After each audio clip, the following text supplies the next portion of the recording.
উপলক্ষে মঞ্চত উপস্থিত বিশিষ্ট ব্যক্তিসকল আৰু সভাত উপস্থিত থকা শ্ৰদ্ধাৰ আই মাতৃ দাদা বন্ধু ভাইটিসকল, আমাৰ তাৰমানে কি হয়,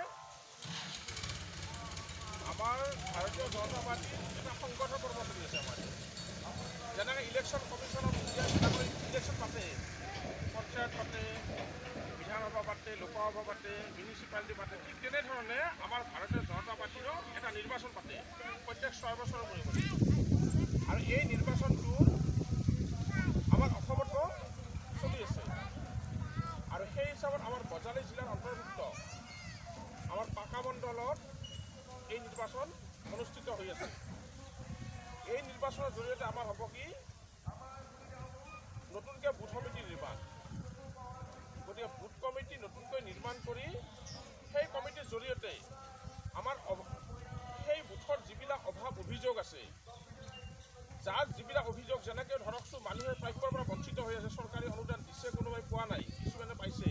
গতিকে সেইকাৰণে যাতে কোনো মানুহ ৰৈ নাযায়, সেই উদ্দেশ্যে নতুনকৈ বুথ কমিটি গঠন কৰি সেই বুথৰ জৰিয়তে যিবিলাকে আঁচনি পোৱা নাই, চৰকাৰী সুবিধাবিলাক পোৱা নাই, প্ৰত্যেক সুবিধাখিনি পোৱাৰ কাৰণে মুখ্যমন্ত্ৰী মোক পঠাই দিয়া হ'ল। এতিয়া কথাটো হ'ল কি, এতিয়া আমাৰ আগৰ যি বুথ কমিটি আছিল, সেইবিলাক কমিটি আমাৰ নাথাকে। আৰু হয়তো কোনোবা থাকিবও পাৰে, যদিতো এক্টিভ ভাল সেই দলৰ কাম কৰিছে, দলক টাইম দিছে, তেনেকুৱা হয়তো থাকি যাব পাৰে। গতিকে সেই উদ্দেশ্যে আজি আমি ইয়াত উপস্থিত হৈছোঁ। আৰু এই যে আমাৰ নতুন বুথ কমিটিবিলাক হ'ব, বুথৰ এজন সভাপতি হ'ব, বুথত 12জন সদস্য থাকিব, এজন সভাপতি থাকিব, এজন লাভাৰ্থী প্ৰমুখ থাকিব। লাভাৰ্থী প্ৰমুখ মানে বেনিফিচাৰী, মানে যিয়ে চৰকাৰী অনুদান কোনো পোৱা নাই বুথত, মানে তেওঁৰ ৱাৰ্ডত, সেইখিনি কাৰ কি অভাৱ অভিযোগ আছে চবখিনি জানি ল'ব লাগিব। তেওঁ ৰিপৰ্ট কৰিব, তেওঁ তাতে ফৰ্ম যাব, সেইমতে কামবিলাক হ'ব। যেনে ধৰক কাৰোবাই অৰুণোদয় পোৱা নাই, কোনোবাই লেট্ৰিন পোৱা নাই, কোনোবাই ঘৰ পোৱা নাই, কোনোবা আয়ুষ্মান কাৰ্ড আছে, কোনোবাৰ PM কিষাণ আছে, কোনোবা মন্দিৰৰ কিবা আৰ্টফিলিং হোৱা নাই, কোনোবাৰ মছজিদৰ আৰ্টফিলিং হোৱা নাই, কোনোবা ৰাস্তাটো ছিঙা আছে, মানুহৰ যাতায়াতৰ অসুবিধা আছে, অহা যোৱা পানীৰ সমস্যা হৈছে। এই গোটেইবিলাক যিমান আমাৰ চৰকাৰী অনুদান আছে, এই তাৰমানে আমাৰ এই বুথৰ সভাপতিৰ জৰিয়তে কামবিলাক হ'ব। সেইকাৰণে আমাৰ লাভাৰ্থী অৰ্থাৎ বেনিফিচিয়াৰী হিতাধিকাৰী এজন এই 12জনৰ পৰা বাছনি কৰিব লাগিব।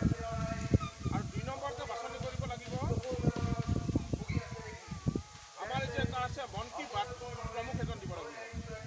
মন কী বাত প্ৰমুখটো হৈছে আমাৰ প্ৰত্যেক মাহৰ শেষৰ ৰবিবাৰটোত আমাৰ প্ৰধানমন্ত্ৰী নৰেন্দ্ৰ মোদী ডাঙৰীয়াই তেওঁ গোটেই মাহটোত কি কি কাৰ্যসূচী ল'লা, সেই গোটেই কাৰ্যসূচীখিনি তেওঁ প্ৰকাশ কৰে।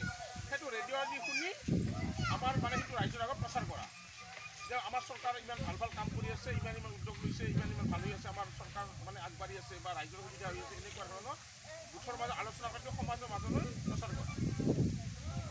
আৰু 3 নম্বৰতে থাকিব এজন সম্পাদক থাকিব।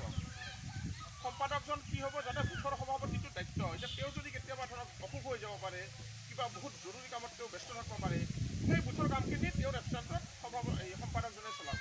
এজন সম্পাদক আপোনালোকে বাছনি কৰিব লাগিব। আৰু 4 নম্বৰতে আপোনালোকে বাচিব লাগিব এটা হোৱাটছআপ গ্ৰুপ, মানে প্ৰত্যেক বুথত তাৰমানে যিমান বুথৰ তাৰমানে 12জন সদস্য থাকিব আৰু পৃষ্ঠা প্ৰমুখ থাকিব 20জন, টোটেল 32জন মানুহ থাকিব এটা বুথত। সেই 32জন মানুহৰ তাৰমানে এটা হোৱাটছআপ গ্ৰুপ থাকিব। তাৰমানে কি হয়, ধৰক 32জন মানুহক যদি মিটিঙত মাতবা লগা হয়, ফোন কৰিব লগা হয়, যাব লগা হয়, মানুহৰ সময়ৰ অসুবিধা হয়, ফোন কৰিব লাগিলেও সময় যে যাব লাগিলেও অসুবিধা হয়। গতিকে প্ৰত্যেক মানুহখিনিকে যেতিয়া হোৱাটছআপ গ্ৰুপ কৰি ল'ব, এড কৰি ল'ব, তেতিয়া গ্ৰুপত মেছেজ এটা লিখি দিলা, চবেই পাই গ'ল যে এনেকুৱা আলোচনা এটা আছে, সেইমতে কামবিলাক চলাই দিব লাগিব বুথৰ সংক্ৰান্ত। আৰু 5 নম্বৰতে থাকিব আপোনাৰ BLO2 এজন থাকিব। BLO2ৰ কাম হ'ব কি, তাৰমানে যিবিলাক আমাৰ ভোটৰ লিষ্ট, যাৰ নাম উঠা নাই, কোনোবা ধৰক এজনী ছোৱালী বিয়া কৰি আনলাক এই গাঁৱত, তাততো ভোটটো মাৰ ঘৰতে থাকিব, গতিকে ইয়াতে বিয়া হ'লেতো ইয়াৰে ভোটাৰ হ'ব লাগিব, গতিকে তেওঁৰ ভোটটো তেওঁ উঠাই দিব লাগিব। তাৰ উপৰিও যদি আৰু কোনোবা যদি ভোটৰ মানে সমস্যা আছে, কোনোবাৰ হোৱা নাই, উঠা নাই, সেই গোটেইখিনি কাম কাজখিনি BLO2ই কৰিব। গতিকে এইটো খুব দৰকাৰী বস্তু, এইটো আপোনালোকে গুৰুত্ব দিব। তাৰে পিছত আৰু একোটা বুথত 3জন কৰি মহিলা সদস্য অন্তৰ্ভুক্ত কৰিব লাগিব এটা বুথত। গতিকে 3টা মহিলা সদস্য আপোনালোকে দিব লাগিব। আৰু বুথ সভাপতি যিজনক আপোনালোকে নিৰ্বাচিত কৰিব, তেওঁৰ বয়স হ'ব লাগিব 25ৰ পৰা 40 বছৰ। 25 পৰা 40 বছৰৰ ভিতৰত বুথ সভাপতিজন হ'ব লাগিব। সেইটো হৈছে আমাৰ নিৰ্দেশ। গতিকে সেইমতে আপোনালোকে বাছনি কৰক তিনিটা বুথত। এতিয়া এই ক্ষেত্ৰত মোৰ তাৰমানে হাত নাই, এই ক্ষেত্ৰত আপোনালোকে ৰাইজৰ পৰা বাচিব লাগিব। আপোনালোকে যাক দেই তাৰ দ্বাৰাই কামটো হ'ব। এনেকুৱা মানুহ এজন আপোনালোকে দিয়ক যাই কোনো তাৰমানে অনুষ্ঠানটো যাতে সভাপতি হৈ যাতে তেওঁ আত্মসাৎ কৰিব নোৱাৰে, তেওঁ যাতে মনে মনে লৈ থাকিব নোৱাৰে, এনেকুৱা মানুহ আপোনালোকে বাচক যে যাৰ দ্বাৰাই সমাজৰ কাম হ'ব। ই মানুহটো ভাল, কোনো কাজিয়া পেচাল নাই, সি সমাজতে কাম কৰিব পাৰে, মানুহৰ দুখ বুজি পায়। এনেকুৱা মানুহ আপোনালোকে তিনিটা বুথৰ সভাপতিকেইজন বাচক। সেই দ্বাৰাই তাৰমানে গোটেই কামবিলাক আমাৰ হ'ব। এতিয়া আপোনাৰ সেই অফিচত যোৱা তেনেকুৱা দিন নাই। এতিয়া সহজ কৰিছে মুখ্যমন্ত্ৰী ডাঙৰীয়াই, যাৰ যি অনুদান আছে বুথৰ সভাপতি তাতে চব ফৰ্ম যাব, তেওঁ ফৰ্ম ফিল আপ কৰিব, সেইমতে তাৰমানে আপোনালোকৰ গোটেই সুবিধাবিলাক যিবিলাক চৰকাৰে আহে প্ৰত্যেকে পাই যাব। গতিকে আপোনালোকে একো চিন্তা কৰিব নালাগে। এতিয়া বুথৰ সভাপতিটো খুব মজবুত, গতিকে বুথ মজবুত হ'লেহে দেশ মজবুত হ'ব। গতিকে মেৰা বুথ চবচে মজবুত এটা কথা আছে, গতিকে বুথ মজবুত হ'লে আমাৰ দল মজবুত হ'ব, দল মজবুত হ'লে আমাৰ দেশ মজবুত হ'ব। গতিকে এইকাৰণে আপোনালোকে নিৰ্বাচিত কৰক, কাক পাতিব তিনিটা বুথৰে সভাপতি আলোচনা কৰি সেইমতে আমি প্ৰস্তাৱ লিখিম। সেই প্ৰস্তাৱ মৰ্মে এই বুথ ৰেজিষ্টাৰ হ'ব। এই বুথ ৰেজিষ্টাৰ হোৱাৰ লগতে সেই বুথৰ তাতে আমাৰ ষ্টেটৰ পৰা ফোন আহিব যে আপুনি অমুক বুথৰ সভাপতি নেকি, আপোনাৰ বুথৰ নাম কি, ঘৰ ক'ত, গোটেইবিলাক এনকুৱাৰী হৈ থাকিব। অনুদানবিলাক পাইছেনে পোৱা নাই চবখিনি এনেকুৱা কাম হ'ব। যাৰ যি সমস্যা, আৰু এতিয়া আমাৰ এই বুথ কমিটি গঠন হোৱাৰ পাছতে আমাৰ অৰুণোদয় আঁচনিটো হৈ যাব। অৰুণোদয় আঁচনিটো হ'ব 1 নম্বৰত, তাৰপিছত বাকী বাহিৰাবিলাকো হৈ যাব তাৰ পিছত। গতিকে অৰুণোদয় আঁচনিটো হ'ব লাগিলে আপোনালোকে ভাল মানুহ বাছনি কৰিব লাগিব, যাতে কোনো ডুপ্লিকেট কৰিব নোৱাৰে, যাতে ন্যায় দিব পাৰে ৰাইজক, যোনে যোগ্য তেওঁ যাতে পায়। আৰু অৰুণোদয় আঁচনিটো পাব লাগিলে কি লাগিব, ৰেচন কাৰ্ড কিন্তু থাকিবই লাগিব প্ৰত্যেকৰে।